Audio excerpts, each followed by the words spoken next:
Morning, good morning, good morning. Magandang buhay. Muli ito po ang inyong lingkod, ng Maestro Panaderong Gala. Ayan.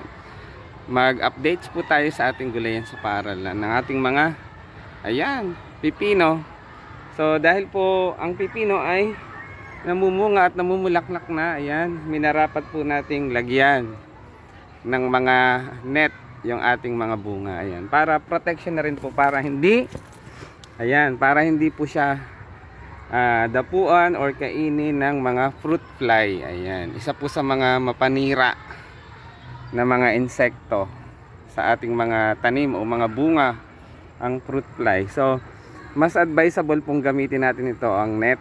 So pwede rin po itong lagyan ng plastic kung wala po tayong net. Ayan, ito po ay DIY ko lamang na net. Ayan, at least para po may protection, hindi kainin ng mga fruit fly or insekto ang ating mga bunga ng pipino. Ayan. So sana po ay mag-enjoy kayo sa aking video, sa aking reels. Ayan.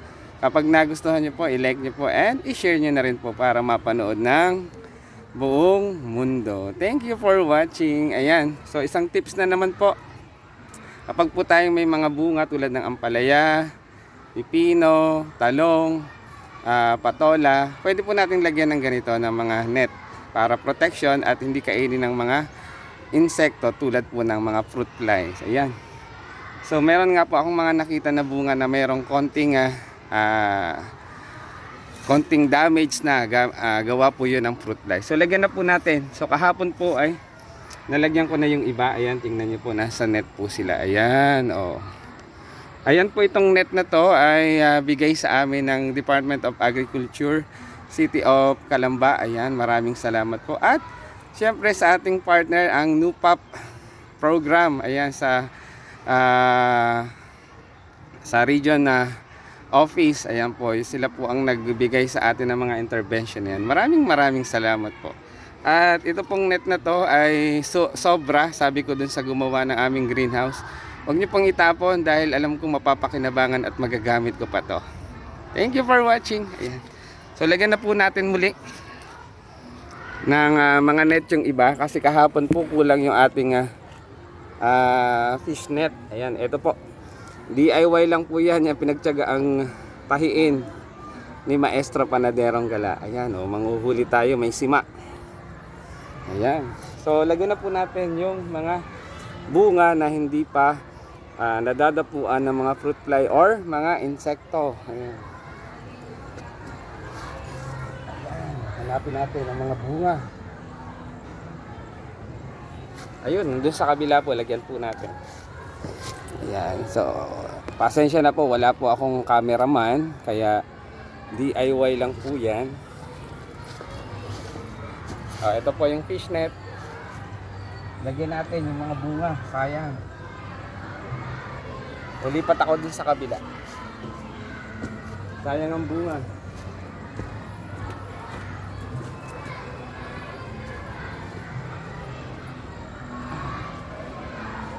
Ayan, dito po ako. Hide and seek tayo. Ayan, lagyan po natin ng net yung ating mga ang bunga ng pipino.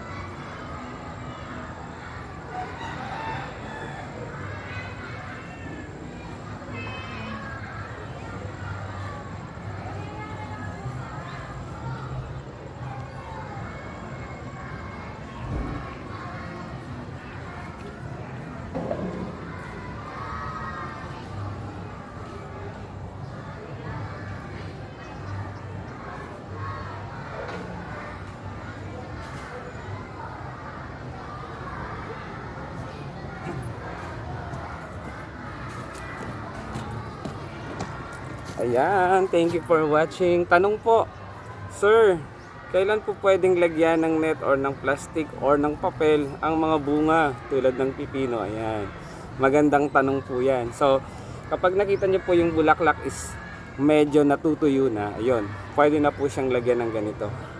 Para kahit papaano, protection po para hindi kainin ng mga mapanirang insekto. Thank you for watching. Sana po ay mag-enjoy kayo sa aking video. Ayan. Ayan, ang dami pong bunga, kaya mamayang gabi gagawa pang muli tayo ng ganito. Inuwi ko po kasi sa bahay kasi dito sa school hindi ko maasikaso. Kaya sa bahay, at least kahit mga 3-4 makagawa ako.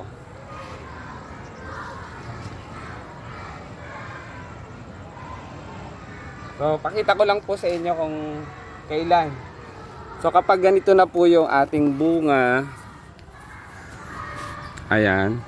Maging ito man po ay pipino, ayan o pipino. Pag gaganyan na po yung bunga niya or yung kanyang bulaklak, pwede na po siyang lagyan ng plastic, papel, or mas advisable nga po yung ganitong fishnet. Ayan. Lagyan na po natin dahil sayang yung mga pipino. Ayan, ito pa po yung isa. Ayan, so kung ganyan po, ayan, kung ganyan po natutuyo-tuyo na yung kanyang bulaklak, pwede na siyang lagyan ng fish net, or kung wala po talaga, plastic.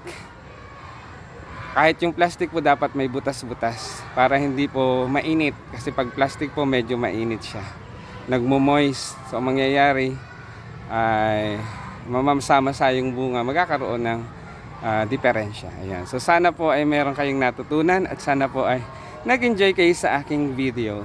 Ayan.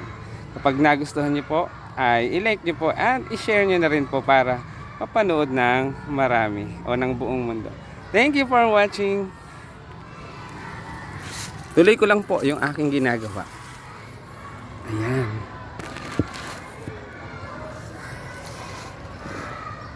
So, lagyan na po natin. Medyo maingat po tayo kasi ang tangkay po ng pipino is maikli lang, unlike po sa pampalaya medyo mahaba.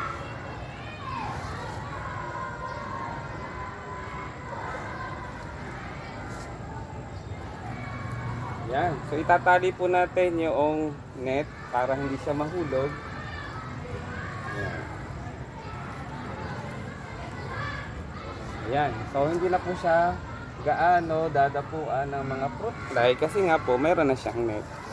Ayan, so marami pa po akong lalagyan. Ayan, so sana po ay nag-enjoy kayo sa aking video, sa aking reels, especially mga ka-agri, mga kasaka at mga kagulay. Sana po ay meron kayong natutunan at may napulot na informasyon tungkol sa pagtatanim. Ito po ang inyong lingkod, ang Maestro Panaderong Gala, nagsasabing thank you for watching. Sana po ay nag-enjoy at huwag po nating kalimutang magpasalamat sa Panginoon. Siya po ang nagbibigay ng ating karunungan. Ayan. Ayan po. Muli, isang magandang umaga, magandang araw, magandang buhay. Ingat po tayong lahat. Stay safe po sa ating lahat. Sa ating katimpurong kaway po tayo. Ayan. Thank you for watching. Salamat sa mga suporta. Ayan, sa mga nagagandahan at nagugwapuhang admin. Ayan. Thank you po sa mga suporta ninyo, sa mga ka-reels, mga ka-FB reels. Ayan. Thank you for watching. Muli, ito pa ang inyong lingkod, ang Maestro Panaderong Gala, nagsasabing God bless us everyone. God bless. I-share na yan at i-follow na ang inyong lingkod, ang Maestro Panaderong Gala.